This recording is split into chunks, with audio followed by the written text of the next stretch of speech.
बिस्मिल्लाहिर्रहमानिर्रहीम। अस्सलामुअलैकुम। मैं हूं उमर इनाम। इस वीडियो में हम तीन अहम टॉपिक्स पर बात करेंगे। सबसे पहले तो हम देखेंगे कि वफाकी हुकूमत ने एक अहम फ़ैसला करते हुए फ़िरदौस आशिक आवान साहिबा को उनके ओहदे से हटाया है और उनकी जगह वो सेनेटर शिबली फराज को लेकर आए हैं, जिनको वफाकी वज़ीर इत्तलात व नशरियात का ओहदा दिया गया है। और जो फ़िरदौस आशिक आवान साहिबा के पास ओहदा था, special assistant to prime minister on information and broadcast, वहाँ पर लाया गया है lieutenant general retired Asim Saleem Bajwa को। बाजवा साहब को सारी दुनिया जानती है, आप और मैं भी जानते हैं, ISPR की वजह से भी जानते हैं और फिर सदरन कमांड की वजह से भी जानते हैं। तो ये देखेंगे कि आसिम सलीम बाजवा साहब की ज़रूरत आखिर क्यों पेश आई इस अहम तरीन पोजीशन पर, और ये भी देखेंगे कि फ़िरदौस आशिक आवान साहिबा को हटाने में इतनी देर क्यों की गई और अब किन वजूहात की बिना पर उनको हटाया गया है। इसके साथ हम इस बात पर भी देखेंगे कि जो ज़राए कहते हैं वो ये कि राहील शरीफ की टीम के अहम मेंबर थे जनरल बाजवा, जो अब आए हैं आसिम सलीम बाजवा साहब, और फिर कुछ फासला भी आया इनका और जनरल कमर जावेद बाजवा साहब के दरमियान, और फिर हमने देखा कि वो फासला ख़त्म हुआ। जनरल बाजवा की अहम टीम मेंबर बने जनरल आसिम सलीम बाजवा, और उसके बाद अब वो वज़ीर आज़म इमरान ख़ान की टीम के अहम मेंबर बन गए हैं। तो ये जो फासला तय हुआ है उनका राहील शरीफ की टीम के अहम मेंबर से लेकर प्राइम मिनिस्टर इमरान ख़ान की टीम के अहम मेंबर तक, इसको देखेंगे कि ये कैसे तय हुआ है, क्यों तय हुआ है, इसकी क्या ज़रूरत थी। और सबसे आखिर में हम बात करेंगे कि आर्मी चीफ़, ISI चीफ़, सदर मुमलिकत और वज़ीर आज़म इमरान ख़ान की मुसलसल आपस में मुलाकातें हो रही हैं। 15 दिनों में 5 मुलाकातें हुई हैं DG ISI की वज़ीर आज़म से, और वज़ीर आज़म से आर्मी चीफ़ की 2 मुलाकातें हुई हैं जो बाकायदा मुलाकातें हैं, नहीं तो NCOC के अंदर तो अक्सर इनकी मुलाकातें अब हो रही हैं। तो ये देखना पड़ेगा कि ये क्यों इतनी ज़्यादा मुलाकातों के अंदर ज़्यादा तादाद इसकी क्यों बढ़ गई है। सबसे पहले अगर हम देखें कि फ़िरदौस आशिक आवान साहिबा को क्यों हटाया गया है, तो इसकी सबसे जो बड़ी वजह हुकूमती ज़राए बताते हैं वो ये कि फ़िरदौस आशिक आवान साहिबा को अपने पर्सनल इंटरेस्ट और अपनी पर्सनल जो उनकी PR थी उसकी ज़्यादा फ़िक्र थी बनिस्बत हुकूमती इमेज की और इमरान ख़ान के इमेज की। हमने देखा कि वो सहाफ़ियों के साथ उनके ज़ाती ताल्लुकात थे, क्योंकि वो इससे पहले भी इंफॉर्मेशन मिनिस्टर रही हैं पीपल्स पार्टी के दौर में। लिहाजा उनको एक उनका ताल्लुक जो बना हुआ था वो उस ताल्लुक को गंवाने से डरने के लिए, जब एंकर्स और मीडिया फेक न्यूज़ देता रहा इमरान ख़ान के हवाले से, उनकी हुकूमत के हवाले से, तो फ़िरदौस आशिक आवान साहिबा ने वहाँ पर सुस्ती दिखाई, लागर्जी दिखाई और सुकून के साथ बैठी रहीं। लेकिन जब उनके अपने हवाले से कोई बात होती थी तो उस पर बढ़ चढ़ कर रिस्पॉन्स दिया जाता था। प्राइम मिनिस्टर के हवाले से जो डिबेट चलती रही उसके ऊपर उन्होंने ज़ाती ताल्लुकात महफूज रखने में और उनको कायम रखने में उन्होंने फोकियत दी, और वो ये करती रहीं। साथ जो हुकूमत समझती है वो ये भी कि वज़ीर आज़म और हुकूमत का बेहतरीन दिफा वो नहीं कर सकी, वो उन्होंने ख़ुद नहीं करना चाहा या वो कर नहीं सकी, उनके अंदर अहलियत नहीं थी कि वो इमरान ख़ान का दिफा कर सकें। ये भी वजह थी। और साथ जो सबसे अहम वजह थी जिसके ऊपर हमने भी कई दफ़ा बात की है कि फ़ेक न्यूज़ रोकने में अदम दिलचस्पी और सुस्ती और काहली दिखाई गई थी। आपको पता है कि फ़ेक न्यूज़ जब चलती है, और अब तो खैर उसको डॉक्टर अरसलान खालिद अज़हर मशवानी के आने के बाद, यानी जब से ये फॉर्म में आए हैं उसके बाद बहुत ज़्यादा जल्दी अब फेक न्यूज़ काउंटर कर दी जाती है, उसका जवाब आ जाता है। पहले तो हफ्ते हफ्ते 10-10 दिन ये चलती रहती थी, और उस वक्त जो जिम्मेदारी थी वो वफाकी वज़ीर इत्तलात व नशरियात या जो SAPM थी फ़िरदौस आशिक आवान, इनके ऊपर ज़िम्मेदारी थी, लेकिन वो ज़िम्मेदारी पूरी नहीं की गई। अब जो आज इल्ज़ामात सामने आ रहे हैं उनको हटाए जाने के बाद, वो ये भी हैं कि फ़िरदौस आशिक आवान साहिबा ने PTV में ज़रूरत से ज़्यादा मुलाजिम रखे। फिर उनमें से 9 मुलाजिम वो जो PTV के कोटे में थे उनको अपने ज़ाती इस्तेमाल में रखा उनको, और जब प्राइम मिनिस्टर तक ये रिपोर्ट पहुंची तो प्राइम मिनिस्टर ने उनको फौरी तौर पर हटा दिया। तो ये था उनको हटाने का फ़ैसला। और आसिम सलीम बाजवा को जो लाने का फ़ैसला है उनकी जगह पर, वो इंतहाई ज़बरदस्त है। प्राइम मिनिस्टर को इस वक्त एक मीडिया कैंपेन की ज़रूरत है। अब देखते हैं कि DG ISPR जो साबिक रहे हैं आसिम सलीम बाजवा, आज उनको अपॉइंट किया गया है special assistant to prime minister. ये जून 2012 से दिसंबर 2016 तक रहे हैं DG ISPR। और जब राहील शरीफ आए तो जो आसिम सलीम बाजवा थे ये उस वक्त DG ISPR थे, और ज़राए जो अस्करी ज़राए हैं वो ये बताते हैं कि इनकी बहुत ज़्यादा दोस्ती हो गई थी, यानी बहुत ज़्यादा इनकी अंडरस्टैंडिंग थी जनरल राहील शरीफ के बाद। लेकिन राहील शरीफ के जाने के बाद जब कमर बाजवा साहब आए तो उन्होंने आते ही जो पहली अपॉइंटमेंट्स की और तबादले किए उसमें जनरल आसिम सलीम बाजवा का तबादला कर दिया गया और इनको एक एक मामूली ओहदा, यानी वो कोई अहम ओहदा नहीं है, जो GHQ के अंदर IG आर्म्स लगाया गया इनको, इंस्पेक्टर जनरल आर्म्स, वो इनको दे दिया गया। आसिफ गफूर साहब को इनकी जगह लाया गया और 1 साल लगा फिर इनके मामलात को बेहतर होने में।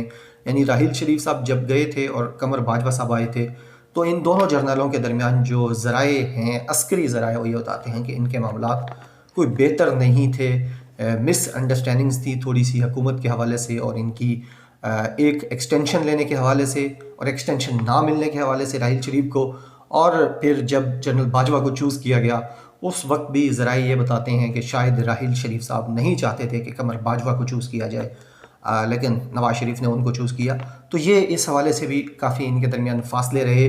लेकिन फिर हमने देखा कि 1 साल जब वो IG आर्म्स रहे GHQ के अंदर तो इनके मामलात बेहतर हो गए।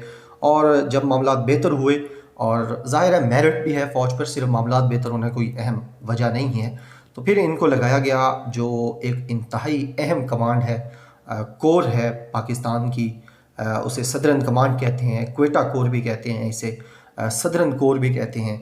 तो इनको फिर वहाँ का कोर कमांडर लगाया गया। अब ये जो सदरन कोर है जिसको क्वेटा कोर कहते हैं, जो बलूचिस्तान के अंदर है, इसकी इम्पोर्टेंस, एक तो बलूचिस्तान के जो सियासी और अस्करी वहाँ पर मामलात चल रहे हैं, सिक्योरिटी के मामलात चल रहे हैं, इस वजह से इस सदरन कमांड को बड़ी अहमियत हासिल रही है। अब ज़्यादा अहमियत हासिल है जब से मुशर्रफ साहब आए थे। उसके बाद सदरन कमांड को इस हवाले से भी अहम समझा जाता है और CPAC की वजह से भी इसको बहुत ज़्यादा अहम समझा जाता है। गवादर की वजह से भी सदरन कमांड जो है ये बहुत ज़्यादा अहमियत इख्तियार कर गई है। अब इन तीनों वजूहात को बेहतर अंदाज में आगे लेकर चलने की बिना पर जब रिटायर हुए आसिम सलीम बाजवा तो उनको फिर CPAC अथॉरिटी का चेयरमैन लगा दिया गया और आज फिर उनको खसूसी मावन खसूसी बराए इत्तलात व नशरियात लगा दिया गया है। अब ये जो एक तासुर है इस्लामाबाद के अंदर वो ये है कि ISPR को इनकलाबी तब्दीलियाँ लाकर तब्दील करने वाले और उसको फ़ाल करने वाले जो पहली शख्सियत हैं वो आसिम सलीम बाजवा हैं। और इसमें बड़ी हद तक हकीकत भी है कि ISPR को आसिम सलीम बाजवा से पहले इतना ज़्यादा कोई नहीं जानता था, उनका इतना ज़्यादा इंटरेक्शन भी नहीं था। वो सिर्फ एक प्रेस रिलीज़ 4 लाइनों की जो है ना वो लिख के भेजी जाती थी और वो चलाई जाती थी। लेकिन आसिम सलीम बाजवा ने आके ट्विटर बनाया, ट्विटर के ऊपर एक्टिव किया ख़ुद को भी और अपने उस जो हैंडल था ISPR का, DG ISPR का, उसको भी एक्टिव किया, इंटरेक्शन शुरू किया, सहाफ़ियों के साथ मुलाकातें शुरू की, उनको ISPR में बुलाया, ख़ुद गए मीडिया के ऊपर, तो एक इनकलाब बर्पा हुआ। अब वज़ीर आज़म को इस वक्त जो हम समझते हैं वो सबसे ज़्यादा अहमियत चाहिए, उनको सबसे ज़्यादा ज़रूरत है मीडिया की, और जनरल बाजवा से बेहतर मीडिया की नब्ज़ को कोई नहीं समझता। लिहाजा ये जो इंतहाई ज़बरदस्त फ़ैसला किया गया है ये बहुत ज़्यादा फ़ायदेमंद साबित होगा इमरान खान की हुकूमत के लिए। आप अभी देखें अगर तो वो ये है कि कोरोना के दौरान भी सुबह सुबह 9 बजे 10 बजे जब national command and operation centre का इजलास होता है तो उसको जब आप देखते हैं, वहाँ जाते हैं, सुनते हैं, पढ़ते हैं, तो आपको लगता है कि इस वफाकी हुकूमत ने बहुत ज़बरदस्त अंदाज में वेल कनेक्टेड एफर्ट की है, लेकिन वो सिर्फ हुकूमती वज़ीरों की नाअहली की वजह से टीवी के ऊपर सही तरीके से वो परफॉर्मेंस नहीं दिखाई जा सकी। और फिरदौस आशिक अवान साहिबा की ज़िम्मेदारी सबसे ज़्यादा थी इसमें कि वो इस वेल कनेक्टेड एफर्ट को बयान करती टीवी के ऊपर, जिसमें वो नाकाम रही हैं। लेकिन अब जब जनरल बाजवा साहब इस पर भी आ गए हैं, आसिम सलीम बाजवा साहब, तो उम्मीद की जा रही है कि उनके, क्योंकि पहले से भी ताल्लुकात हैं बतौर DG ISPR, जब वो काम कर रहे थे तो ये सारे मीडिया पर्सन्स उनको जानते हैं, इनके साथ उनकी कोऑर्डिनेशन भी है, अंडरस्टैंडिंग भी है। तो अब कहा जा रहा है कि वज़ीर आज़म की जो ये कमी थी इत्तलात व नशरियात के हवाले से वो पूरी हो जाएगी। अब आते हैं कि 15 दिनों में DGISI की 5 मुलाकातें हुई हैं वज़ीर आज़म से, सदर मुमलिकत से भी मुलाकात हुई है, आर्मी चीफ़ की मुलाकात हुई हैं, ये सब एक दूसरे से भी मिल रहे हैं। तो इसकी 3 वजूहात बताई जा रही हैं इस्लामाबाद में। सबसे पहले तो ये कि 18वीं तरमीम को भी डिस्कस किया जा रहा है कि क्या 18वीं तरमीम सूबों को चोरी करने का इख्तियार देने का इरादा तो नहीं था कि सिर्फ जितनी मर्ज़ी वो चोरी करते रहें, जो कुछ वहाँ करते रहें वो सारा उसके ज़िम्मेदार सूबे हों, और जब ज़रूरत पड़े तो वफाक से फिर आप पैसे मांगते हैं, वफाक को धमकाते भी हैं, गालियाँ भी देते हैं। सिंध की मिसाल आप ले लें, लेकिन आप वफाक से फिर पैसे भी मांगते हैं कि हमें दिया जाए। और वफाक को आप जब वफाक ओवरटेक करना चाहती है कराची के कुछ हॉस्पिटल्स को, ताकि अपने उनको ज़िम्मेदारी में लेकर वहाँ को उसको बेहतर किया जा सके, तो आप वो भी नहीं करने देते। लेकिन अब जो बिलावल साहब ने BBC को इंटरव्यू दिया, उसके अंदर उन्होंने कहा है कि वफाक डाका मारना चाहता है सिंध के हकूक़ पर, यहाँ के हस्पतालों पर, यहाँ के और वसाइल पर, लेकिन साथ वफाक से पैसे भी मांगे जा रहे हैं। तो ये 18वीं तरमीम को डिस्कस किया जा रहा है। फिर करप्शन के ख़िलाफ़ ऐलान जंग जो है वो हो चुका है प्राइम मिनिस्टर की तरफ से, उसको भी मीडिया के ऊपर उस तरह से बयान नहीं किया गया फिरदौस आशिक अमान साहिबा की तरफ से, क्योंकि जो शुगर कमीशन है, कर्जा कमीशन है, पावर कमीशन है, इनकी रिपोर्ट्स आने वाली हैं। और वज़ीर आज़म ने कहा था कि फिर मैं नहीं बोलूँगा, मेरे फ़ैसले बोलेंगे। तो वो फ़ैसले आने से पहले, क्योंकि ये मुल्क की सियासत का धारा मोड़ देंगे ये जो फ़ैसले आ रहे हैं कर्जा कमीशन के, पावर कमीशन के और शुगर कमीशन के, लिहाजा ये एक अंडरस्टैंडिंग बिल्ड की जा रही है इन तमाम बड़े स्टेक होल्डर्स की तरफ से। और आखिर में जो है वो कोरोना पर होती सियासत और मीडिया का झूठ, जिसको कहा जाता था कि खुद डेडलाइन लगा दिया गया है प्राइम मिनिस्टर को और प्राइम मिनिस्टर के वज़रा को, और जो वज़ीर आला हैं बुज़दार, उनको खुद डेडलाइन लगा दिया गया है। तो ये खुद डेडलाइन लगाने वाली तशरीह भी गलत साबित करने के लिए मुसलसल मुलाकातें हो रही हैं, और मीडिया को भी जो फेक न्यूज़ के ऊपर ड्रामेबाजी कर रहा था उसको नथ डालने की एक कोशिश की जा रही है, सही तरीके से जो लीगल कोशिश है। और हम उम्मीद करते हैं कि कोरोना पर होती सियासत को और मीडिया के झूठ को अब ये जो एक कॉम्पिटेंट टीम आई है ये मिलकर काबू कर सकेगी। बहुत शुक्रिया। अल्लाह हाफ़िज़।